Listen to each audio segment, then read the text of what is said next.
is pretty Excellent. stressful, but it's okay. Uh, I expected it to be more action and less talking. It's mostly just small talking. That's true. This is obviously a problem of that. We are talking ourselves, but hopefully it will inspire actions. That's what we're hoping to get to. Let's maybe first start by turning to your own story then, which obviously is practical action rather than what we're doing here today in this space. What this obviously brought you here to Poland. Can you tell us why you actually decided, what inspired you to strike outside the parliament and take to the streets? Yes, I have always, since I was younger, thought that climate change is a very weird subject because it was something that humans had caused and it threatened our very existence. And if that was really happening, then we wouldn't be talking about anything else. That will be our first priority always, but no one ever even mentioned it. And so no one was doing anything and nothing was happening. And I was so frustrated. I thought that something has to be done, and then I guess I have to do it. And then there were some youths in the USA that refused to go to school because of the school shootings. And then someone I knew said, what if children did that but for the climate? And I thought that was a very good idea. And I developed that idea. And I tried to bring people with me, but no one was really interested. So I had to do it alone.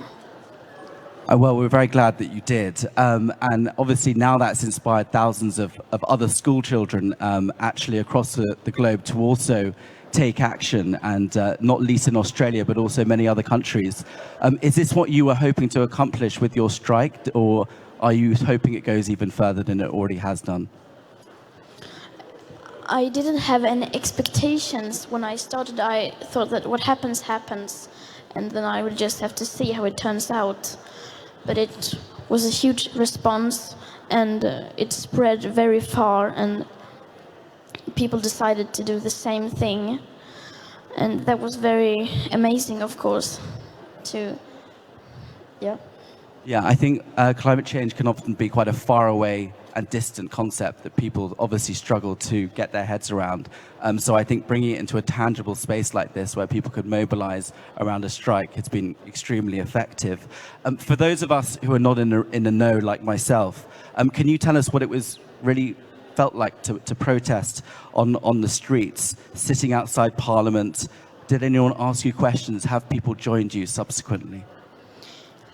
Yes, I can say the day before, or a couple of days before, when I sat myself there, I was there walking around and thinking where I should sit and how it looked like, and then I thought to myself, this was very easy. Why has no one done this before? But the first day it was very cold. It was raining, and I was alone the first day. But already the second day, after a couple of hours, people started joining, and yeah, then after that, I'm almost never alone when I sit there. Yeah, well, also I'd like to remind everyone that you started protesting, obviously, in the hottest ever summer. It's now winter. It's getting cold, as you say. Greta's going to continue her protest in January when it's going to get even more cold. So she's going to need as many pounds as she can need and she can get, and hopefully some kind of hot water bottles along the way to keep her warm. So I do hope everyone does join her. Can I now ask you, like, one of the kind of the questions that I think motivates everyone in this room, probably keeps us all up very late at night. Why does climate change matter to you, and why is it the most important issue of our time? It's not that I think it's important. It is important. It's not that I think it's important, and it's because what we do now, future generations can't undo in the future. And this threatens, as I said before, it threatens our very existence. And it's very hard to think about that. Yeah. It is obviously a very difficult concept for all of us to engage with. I mean, and it must have been quite weird when you went outside onto the streets to do what obviously has now become such a story in papers across the world. Can I just ask you on a practical level what your friends thought when you had done it, what your parents thought, and obviously did people come up on the street and say things to you? What was that like? When I first told my parents, they thought that isn't there anything else you can do to bring attention to the climate crisis? And they, of course, they don't support it because the parents' duty is to make sure that their child go to school. But they understand why I'm doing it. And my classmates, most of them don't know that what I'm doing on Fridays, but some of them know. Okay. And yeah, the reactions has been mostly positive, or most people just walk straight past, ignore it, but many people are positive about it. And of course, there are some negative comments as well. I understand you're also skipping school to be here with us in the climate negotiations here today. So obviously that's very cool. But I understand your school has given you the support to be here. Is that correct? Yes, they know I am here and they support it. Okay, good. Can I ask what you've learned about striking and protesting? Obviously, this was something that you decided to do. It was instinctive, and perhaps what you've learned about people and also climate change through the course of this experience. The first thing I have learned is that you are never too small to make a difference, and that is. And I've also learned that people don't know about the climate crisis. I have met politicians, journalists, and other people that they don't have a clue about it. They don't know what the Keeling curve is. They don't know what the albedo effect is. They don't have a clue. So you're here to obviously kind of educate and share knowledge and experience. One of the things you said to me just before we came on the stage just now was that you felt that there weren't enough young people here. What are your thoughts on that in terms of these negotiations? Should we be bringing more young voices into the mix? Yes, I think that more young people should be interested in the climate and environmental crisis, because everyone thinks that children care so much. I have almost never met children. Before I started striking, I had never met one single child that cared. And it's very scary. Let's just return to a moment, obviously, to here and now at COP24. Can I ask so far how you found the climate negotiations? How has it been speaking to and alongside national governments and obviously the United Nations Secretary General? How it feels to talk to people, or to speak with governments here at the conference. I mean, of course, it feels good and it could make a difference, but I mean, I don't feel like nothing is changing. It probably won't achieve anything by this. This is an amazing opportunity. We could really achieve something, everyone who are here, but if we just continue like it is now, we aren't going to achieve anything. So something big needs to happen. Yeah, and thank you for that reality check as well. What I'd like to do now to everyone that's here is perhaps you also have questions for Greta that you would like to kind of put to her directly. We've got a few more minutes of Greta's time, so if I could ask the roving microphones to come forward and perhaps a couple of the audience members have some questions. If we could take the gentleman at the back there, and then this lady secondly over on the left-hand side, and then we'll take it from there. Thank you.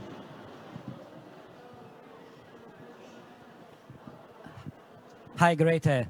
I'm big fans of yours because of your courageous action, because you believe in this action. So you are rightly saying that politicians, as structure, as system, that they don't have a clue about what is going with climate.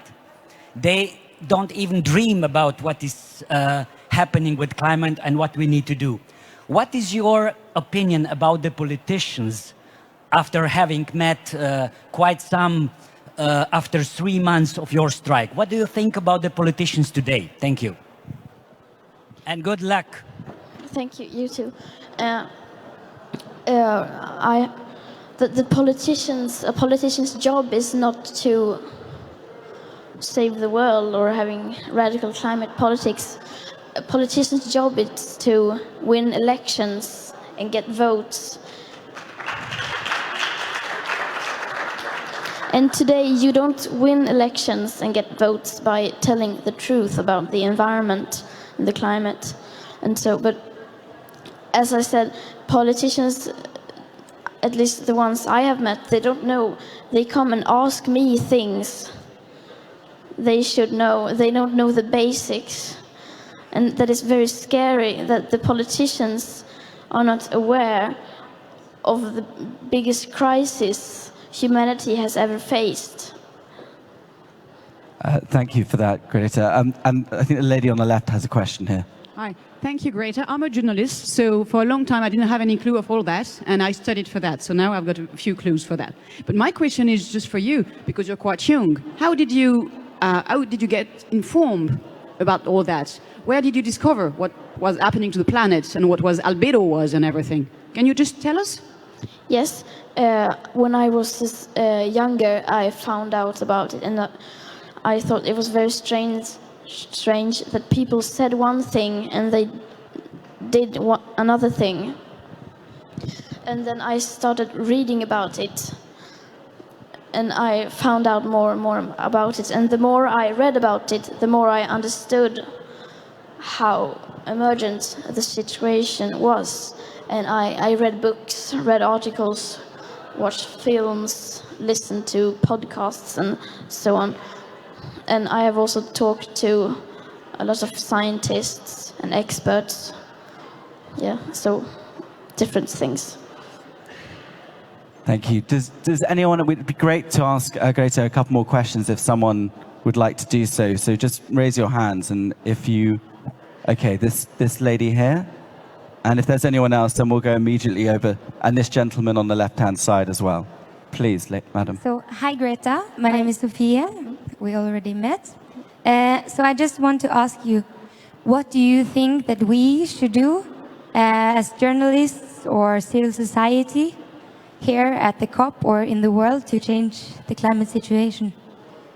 Yeah, I think we should, first we should educate ourselves and try to understand what the climate crisis means and what effects it has. And then spread it to others, talk to others, and try to put pressure on those who have power. And of course, there are some changes you can do on an individual level, as stop flying, go vegan, and etc. And as journalists, you can just write about it, treat it as a crisis, and yeah, the climate crisis has never been treated as a crisis. And if a soccer game can gain more attention in the media than the climate crisis, then people see that and they say, oh, soccer is more important than the climate crisis, so that means it's not that important. So, yeah. Thank you. And this gentleman on the left-hand side, please. Hi, Greta. So you said you wanted more young people to be involved in these negotiations and in climate change issues. For the young people that are here, how can we best support you in your message, and how can we best take back what we have learned to our home countries and make the most difference? You can, first, we young people, we need to get angry and hold the old generations accountable for the mess they have created.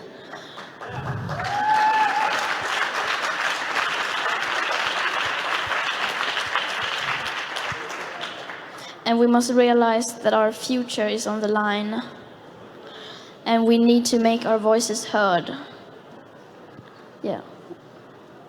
Thank you. We'll take maybe a couple more questions, and because we've got a bit more time. This lady on the left here, yes, you, and then the gentleman in the pink T-shirt, and then I'll come to this lady at the front in a moment, I promise. Hello, Greta. So first of all, thank you very much for what you're doing. I wish I was as brave as you when I was 15.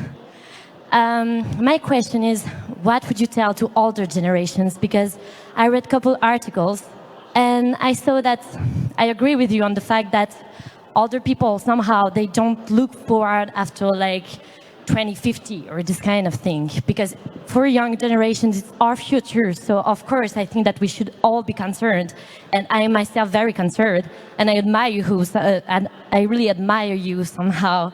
But what can we tell older generations? Because sometimes it feels like they really don't care, and even our grandparents or all the people, like, what could we tell them? So that's it. Yeah, thank you. As I said, we have to hold them accountable and make them realize where we are at, the emergency of this situation, and we have to make them understand that their children and grandchildren's lives are at risk because of their behavior and the system. So we must make them understand that. And now this gentleman in the pink top. Hi, Greta. I wanted to ask you if your government tried to contact you after you started protesting, and also for how long will you be protesting? Yes, I will sit there every Friday until Sweden is in line with the Paris Agreement.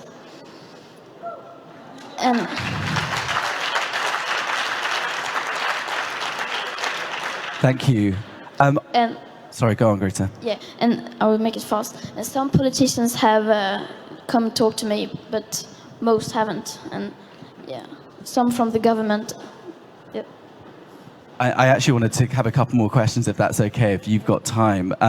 Firstly, from the lady in the front, and then secondly, from actually the Facebook audience, if that's all right. So my colleague will take that, Judith, and we'll ask that as well. Thank you. To the lady in the front first. So what's next for you? What are your climate action plans once the UN Climate Change Conference, COP24, is over? Yes, I will sit outside the Swedish Parliament school striking for the climate every Friday until Sweden is in line with the Paris Agreement. And so that is my plan. Thank you. And just one question, I think, from our online audience, if that's all right. Two questions, okay. Two, if you have time. Is it working? Sorry. So the first question from the online audience on Facebook is, why do you think that it is so easy for people to ignore this crisis? Because people don't know. If people don't know, then they can't put pressure on those who have power, and then they can still ignore it. And if no one treats it as a crisis, people don't realize that we are in a crisis, and we just keep ignoring it. Yeah, thank you. And the second question is, someone has asked, what can you, Greta, do to make international governmental organizations act like they said they would and committed to? I mean, spread information and say to people that we are in a crisis and we must act now because tomorrow it might be too late, and just spread information, I guess. Great. I will just take one more question from the gentleman. And okay, final question from the lady in the front as well. And then I'm afraid we'll have to close, if that's all right, everyone. Thank you, sir. Hi, Greta. Søren from Danish television. It's a big task you've taken on. Good on you. What are you most proud of that you've achieved so far?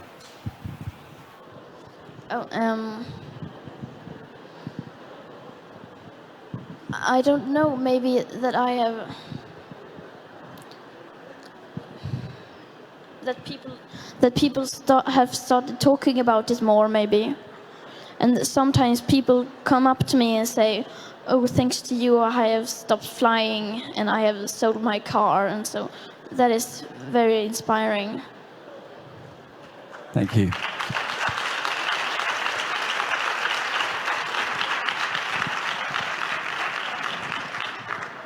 Hi, Greta, thanks. You're very inspiring. Many scientists, including the United Nations Conference on Climate Change party, say that being vegan is one of the best ways to address and slow down the climate change. What do you think about that? Of course, that is true. I am vegan myself, and that is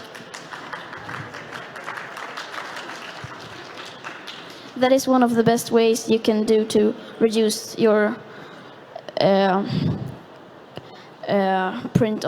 footprint on the planet. Thank you.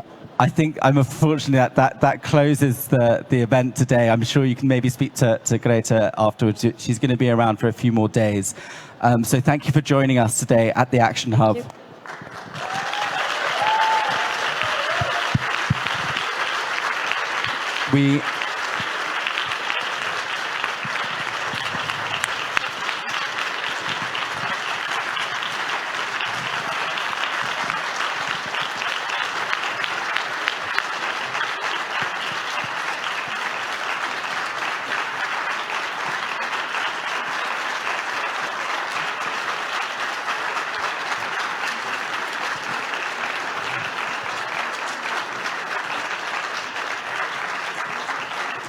We wish you a very successful COP, and we hope. Thank you, and we hope it goes from talk to actions. So thank you very much. Thank you.